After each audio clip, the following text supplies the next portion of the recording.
The Exodus team is traveling around the United States to take a look inside the trophy rooms of some of the most interesting whitetail hunters in the country. From giant bucks, unique racks, and riveting stories, welcome to Whitetail Cribs.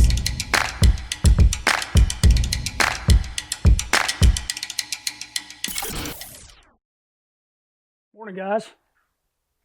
Come on in. Welcome to the Michael family household. Let's go ahead and start our little tour. We're going to walk into Hoyt's bedroom first.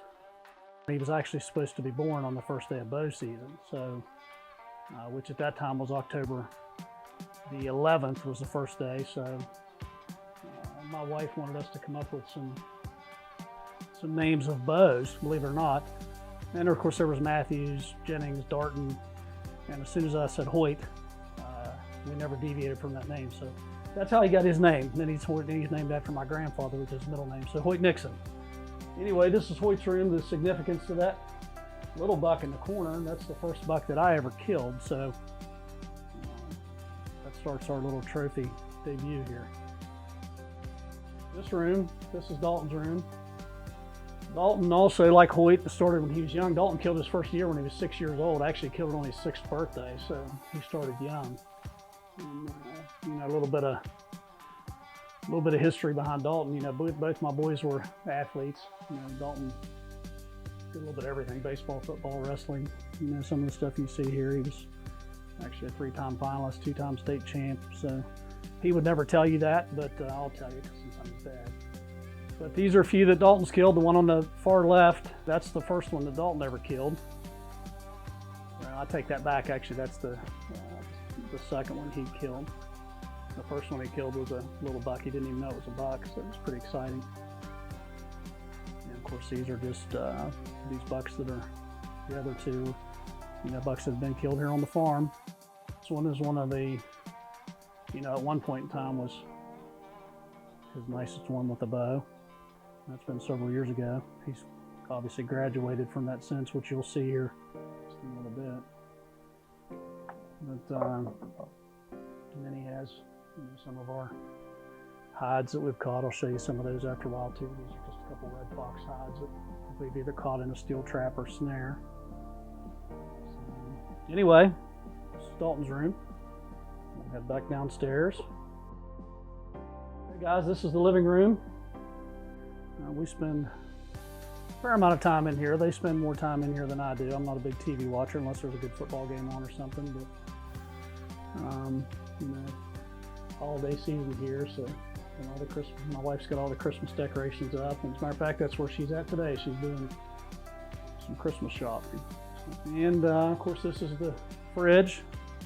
My favorite fridge is out in the garage, of course, but you know, water for Nikki. This is mine. I would actually, it's a little early to have one of these, or I'd open it and just drink it as we're going through the house, but I don't know, there's an old saying behind that: you can't drink all day if you don't start in the morning, but I think I'll pass on that today. I'm ready to go out in the rain. Put some shoes on here.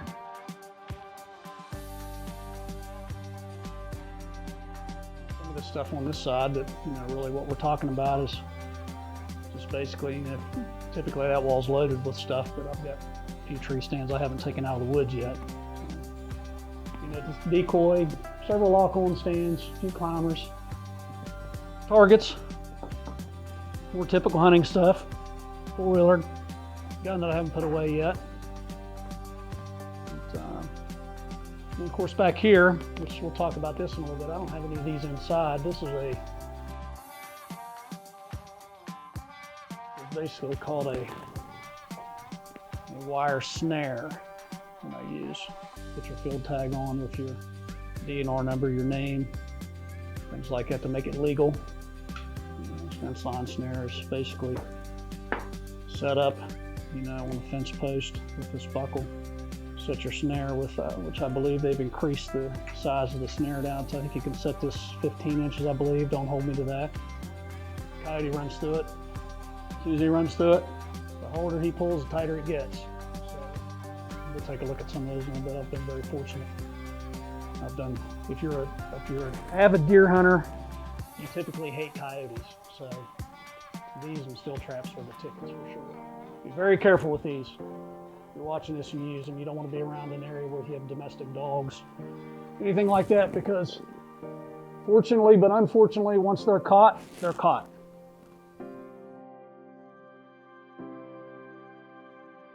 Kind of an awful time of year for these girls, because if you've ever had chickens, it kind of turns into more or less a pig pen than a chicken coop with the mud. And I haven't been out here this morning, so they're going to squall and carry on because I haven't fed them yet today. We'll do that here in a couple hours. I've got 10 of those chickens, and they lay me 8, 9, 10 eggs a day, so they do pretty well. If you're wondering what the yellow strands of wires, it's polywire. We've got a lot of critters out this way, so I put 4 strands of polywire with a solar panel to it, so if you touch it, you're going to get shocked, to say the least. Keeps the critters out. But you know, these guys, I won't walk all the way out there, but you know, if I go out there with a can of corn or something and shake it, you know, they won't run right up to me, but they won't run away. Let's put it that way. So anyway, and I've got a big fruit orchard down here below the house that's quite a draw late summer. And I've got almost 50 trees down there, apples, pears, peaches, things like that. But you know, typically this time of year after the guns are blaring, you would think that, you know, those guys will just take off running, but they're pretty calm. They know I'm not going to go out there and shoot one of those guys. And then, of course, I get some raspberries for this because all my trophies are in my garage, but I'll explain that in a few minutes. So come on in, guys. Okay, so we're in the trophy room / garage, and this is where I keep this old gal. This vehicle is a 1987 Nissan Pathfinder. It still runs good. Dalton drives it a little bit more than I do now, but you know, I fixed this thing up several years ago, basically a hunt out of. I put more miles than anything on it by going back and forth to the southern part of the state. It was a 3-hour drive one way every time I went down there. So that's how it got a considerable amount of, not too many miles for being 30 years old. It's got 106,000 miles on it. So as long as I keep it garage kept and take care of it, you know, I would hope it lasts a little bit longer. You know, maybe Hoyt, who's still up in his bedroom, maybe he'll be driving it one of these days. I don't know. He's going to be driving in a year or two. So as much as I hate to think about that, but I've got, can't really see this sticker that well here on the back, but it's a QDMA sticker, which is the Quality Deer Management Association that I've been affiliated with for quite some time. Basically, the QDMA is big on deer management, food plots, just basically the quality of the deer, the land, the habitat, and things like that it takes to, you know, to grow a big, healthy, mature deer. But anyway, that's just one of the stickers I have on here. Just basically a hunting vehicle. You know, I don't recall ever having a deer stuffed in that vehicle, but I can't say that I haven't. I've had several heads and hides and things like that where I skinned them and quartered them and took them to the taxidermist. But yeah, this has been a good vehicle. I've had a lot of people want to buy this thing, but you know, quite honestly, it's worth more to me than it is to sell it. It's probably only worth $2,500, but it's still worth $10,000 to me. So I think I'm gonna hold on to it for a while. This is my favorite toys. I'm still shooting this bow is made by Hoyt. It's a Power Tech. I've had this bow for, gosh, I probably need to get a new one, but I'm always a firm believer if it's not broke, why fix it? So.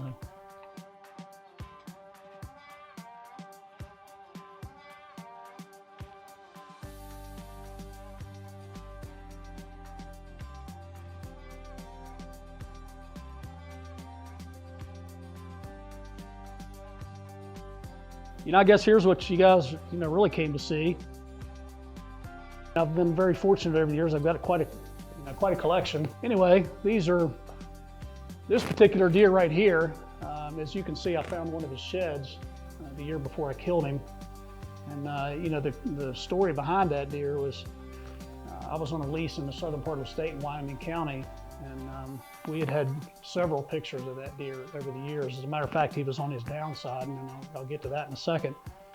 But I actually was fortunate enough one day, I set a stand up on a high ridge that I thought this deer was running, and my instinct was right. I'm not saying it might have been luck more than being right, but anyway, we knew he was in there, and I was lucky enough to get a shot at him one day, and I shot him and hit him bad. So the long story short about that, that's kind of what the significance of this picture is right here, because that's originally how I had him mounted, because we didn't find him for 8 days. This one is, of course, one of Dalton's deer. We call that the creek bottom buck. We had 2 pictures of that deer all year, never seen him. And this was either the first or maybe second day, can't remember, of gun season. And the story behind that one is Dalton shot him with a .243 and shot him through both lungs. And the deer actually fell down right in front of him and laid there like it was dead. And he walked up to it and jumped up and took off. We ended up tracking it, not finding it till the next day, and it was shot through both lungs. So that just gives you an idea.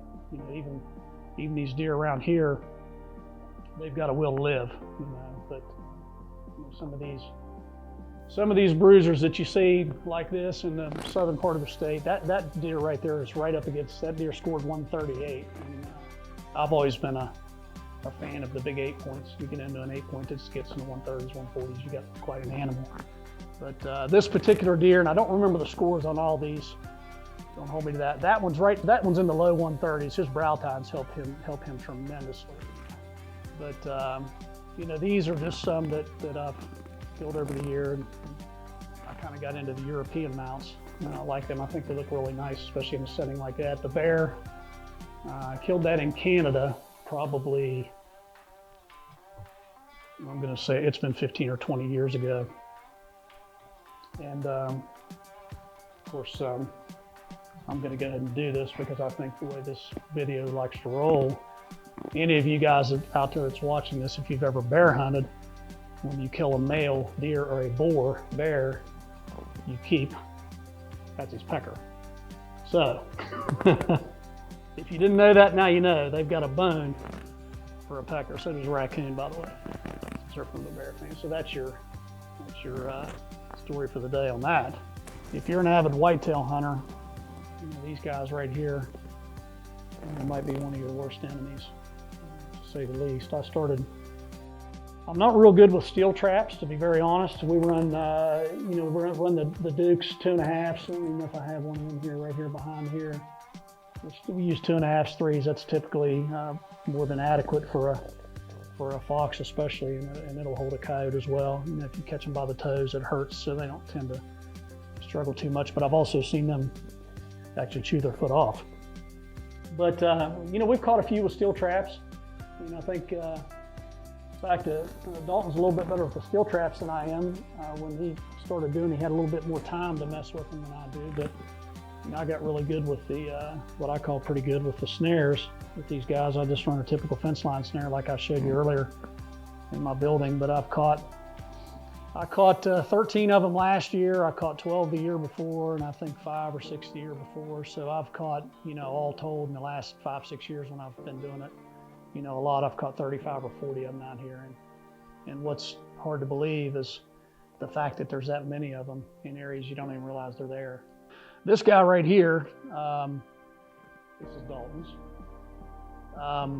This was his graduation present. I actually set him up one day, had him make sure he was here at the house. We were on the back porch. I don't remember what we were doing. It's just a late summer day. And I had Dave Peel from the Buck Connection call Dalton and ask him, this was his surprise, to say, hey, this is Dave Peel with Buck Connection. Would you like to come out here and hunt? Of course, he was stunned, happy. And then naturally, I take him out there and he kills that buck on the first day that we're out there. But God love him, I think it's probably the best graduation present that a person could ever have if you're cut from the same thread that we are. So this is another one we haven't scored. We're guessing, I'm going to say mid 130s, maybe pushing 40. Not sure with his mass. I don't know yet, to be honest. But which, you know, brings us around to You know, this is one of my favorite setups, really, if not my favorite. But all these three on top are all 3 bucks from Wisconsin, and this is what we call the hole in the horn buck, because he literally has a hole in his right antler. You know, good story on all 3 of those. You know, this one I actually let go and found it the next day. Thought I put a good hit on him. Next thing you know, I was 500 yards from him, still tracking him, so I let him go. And one of my favorite ones, for sure. They're all my favorites. It's ironic that this buck, this one, and this one, all 3 I killed out of the same stand in 3 different years. You know, with that being said, this one, I got in the stand way before daylight that morning to the tune of an hour or so, and at about 8:30 I caught a glimpse of something behind me, and here that buck, this guy was chasing a doe. He was quite a ways from me at the time, but I knew exactly which buck it was. And anyway, you know, this chasing went on for a while, and the next thing I know, he come up a tram road after this doe, probably 40 yards, 45 yards to be exact from me. And I remember standing up, and one of the most vivid memories I have of this guy, besides when I put the arrow in him, is I got stuck holding my bow with my release on for 45 minutes watching him run that road. And when he came back below me, a 35-yard clean shot, I stopped him and ran the arrow through him, and he went 20 yards and fell over. And there I had the buck that everybody was talking about. There was people after this buck for 3 or 4 years. I mean, this is his first year. I don't have those sheds. His first year, he was an 8. This year, he was a 10. This year, he was an 11. And this year, he's a 12, a clean 12. He actually grossed 150 and some change, 151, and he netted 146 and 4/8. So, and this was, you know, there was quite a story behind that. There was a lot of talk about this deer for a long time. You know, that's basically, we'll say you know, if you want to call it the best for last, this is the most recent kill we've had. This deer, Dalton killed this. What's ironic about this hunt, he and I hunted 6 days in a row from daylight to dark and didn't come out of the stand. There were 2 days I came out to switch stands. I went from a morning stand to an afternoon stand, but Dalton sat in the stand 6 days in a row, did not get out, and this buck was killed on the last 10 minutes of the hunt. It was 10 minutes before the legal shooting light was out, and he killed this deer. That's quite a buck. But anyway, you know, that's pretty much it for the deer heads. One little shout out here to these guys. Dalton and one of his good friends and a few others have a social media or a hunting, I'm not sure exactly what I want to call it. It's called 304 Outdoors, which was created right here in West Virginia by Trey Kearns. And I like to take part of that because I think they've been taught well. And I think if you keep a kid in the woods, you'll keep him out of a lot of trouble. So I don't think you can steer a kid wrong by keeping him in the woods or keeping him with a fishing pole in his hand somewhere.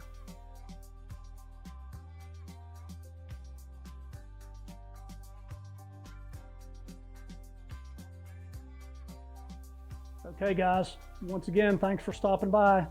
You don't have to go home, but you have to get the hell up out of here.